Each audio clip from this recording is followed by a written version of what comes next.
അഭിമന്യുവിൻ്റെയും സുഭദ്രയുടെയും പുത്രൻ, ബലരാമൻ്റെയും ശ്രീകൃഷ്ണപുത്രനായ പ്രദ്യുമ്നൻ്റെയും ശിഷ്യൻ, പിതാവായ അർജുനനിൽ നിന്ന് ധനുർവിദ്യയിൽ ആർജിച്ച അപാരമായ പാണ്ഡിത്യം, അർജുനൻ്റെ പ്രിയപ്പെട്ട പുത്രൻ, ചക്രവ്യൂഹം ഭേദിക്കുവാൻ കഴിവുള്ള പാണ്ഡവപക്ഷത്തെ 3 പേരിൽ ഒരാൾ.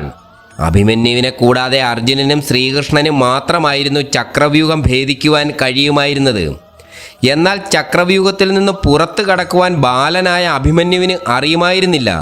13-ാം ദിവസത്തെ പോരാട്ടത്തിൽ കൗരവർ ചമച്ച ചക്രവ്യൂഹത്തിൽ പ്രവേശിച്ച അഭിമന്യു സകല കൗരവ യോദ്ധാക്കളെയും പരാജയപ്പെടുത്തി.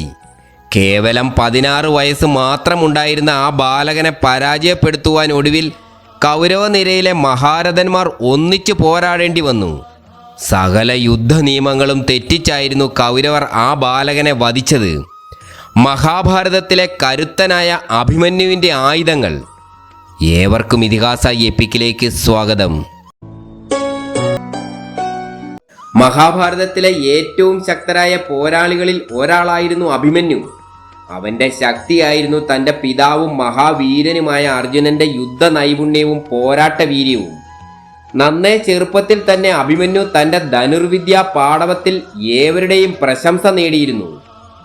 ചന്ദ്രദേവന്റെ പുത്രനായ വർച്ചസാണ് അർജുനപുത്രനായ അഭിമന്യുവായി അവതാരമെടുത്തത്. അഭിമന്യു പിതാവായ അർജുനനിൽ നിന്നും ആയുധാഭ്യാസം അഭ്യസിച്ചു. അതിനുശേഷം മാതാവായ സുഭദ്രയോടൊപ്പം ദ്വാരകയിൽ ചെന്ന് മാതുലനായ ശ്രീകൃഷ്ണനോടൊന്നിച്ച് താമസിക്കുന്ന കാലത്ത് ശ്രീകൃഷ്ണപുത്രനായ പ്രദ്യുമ്നനും ബലരാമനും അഭിമന്യുവിന് ആയുധ പരിശീലനം നൽകിയതായി മഹാഭാരതത്തിൽ പറഞ്ഞിരിക്കുന്നു. കുരുക്ഷേത്ര യുദ്ധത്തിൽ അഭിമന്യുവിൻ്റെ പരാക്രമത്തെ വിശദമായി തന്നെ വർണ്ണിച്ചിരിക്കുന്നു. കുരുക്ഷേത്ര യുദ്ധത്തിൻ്റെ 1-ാം ദിവസം തന്നെ അഭിമന്യു കോസല രാജാവായ ബൃഹത്ബലനുമായി ദ്വന്ദ്വയുദ്ധത്തിൽ ഏർപ്പെടുകയും തുടർന്ന് ഭീഷ്മരുമായുള്ള യുദ്ധത്തിൽ അദ്ദേഹത്തിൻ്റെ കൊടിമരം മുറിച്ചു കളയുകയും ചെയ്തു. അഭിമന്യു ശല്യരെ ആക്രമിച്ച് പരാജയപ്പെടുത്തുകയും മഗധ രാജാവായ ജയൽസേനനെ അദ്ദേഹത്തിൻ്റെ ആനയോടുകൂടി തന്നെ വധിക്കുകയും ചെയ്തു. കുരുക്ഷേത്ര യുദ്ധത്തിൽ അഭിമന്യു വികർണൻ, ചിത്രസേനൻ, ലക്ഷ്മണൻ, അലംബുഷൻ തുടങ്ങിയ നിരവധി യോദ്ധാക്കളെ പരാജയപ്പെടുത്തി. യുദ്ധത്തിന്റെ 13-ാം ദിവസം ചക്രവ്യൂഹത്തിൽ അഭിമന്യു ഒറ്റയ്ക്ക് നടത്തിയ പോരാട്ടം അവർണ്ണനീയമായിരുന്നു. മഹാരഥികളായ കർണൻ, ദ്രോണൻ, ശല്യൻ, അശ്വത്ഥാമാവ് തുടങ്ങിയ വീരയോദ്ധാക്കൾ പോലും ആ ബാലകന്റെ മുന്നിൽ പരാജയപ്പെട്ടു. അഭിമന്യുവിന്റെ ഏറ്റവും വലിയ കരുത്തായിരുന്നു അദ്ദേഹത്തിന്റെ രുദ്രധനുസ്. ഈ ധനുസ് ഭഗവാൻ മഹാദേവൻ തൻ്റെ ദിവ്യശക്തിയാൽ നിർമ്മിച്ചതായിരുന്നു. ഭഗവാൻ പിന്നീട് ഈ ധനുസ് ദ്വാപരയുഗത്തിൽ അനന്തന്റെ അവതാരമായ ഭഗവാൻ ബലരാമന് നൽകി. അദ്ദേഹം ഈ ദിവ്യധനുസ് തൻ്റെ ശിഷ്യനും സഹോദരീ പുത്രനുമായ അഭിമന്യുവിന് നൽകി.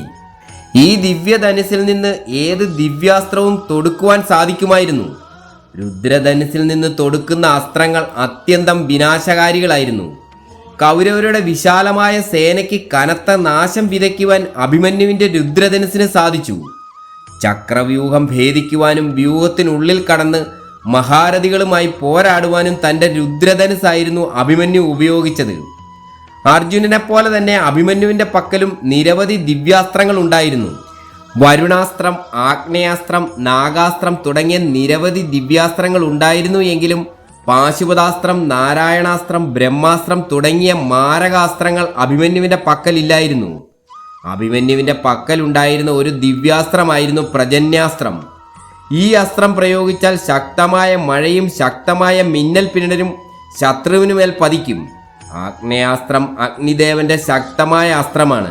ഈ അസ്ത്രം പ്രയോഗിച്ചാൽ ശത്രുനിരയിൽ അഗ്നി പടരുകയും ശത്രുക്കൾ വെന്തു മരിക്കുകയും ചെയ്യും. അഭിമന്യുവിൻ്റെ പക്കലുണ്ടായിരുന്ന മറ്റൊരു ദിവ്യാസ്ത്രമായിരുന്നു വയവ്യാസ്ത്രം. വായുദേവന്റെ ശക്തമായ അസ്ത്രമായിരുന്നു വയവ്യാസ്ത്രം. ശത്രുനിരയിൽ കൊടുങ്കാറ്റ് സൃഷ്ടിക്കുവാൻ ഈ അസ്ത്രത്തിന് സാധിക്കും. ചക്രവ്യൂഹത്തിനുള്ളിൽ അകപ്പെട്ട അഭിമന്യു ഗന്ധർവാസ്ത്രം ഉപയോഗിച്ചായിരുന്നു കൗരവ പ്രമുഖരെ നേരിട്ടത്.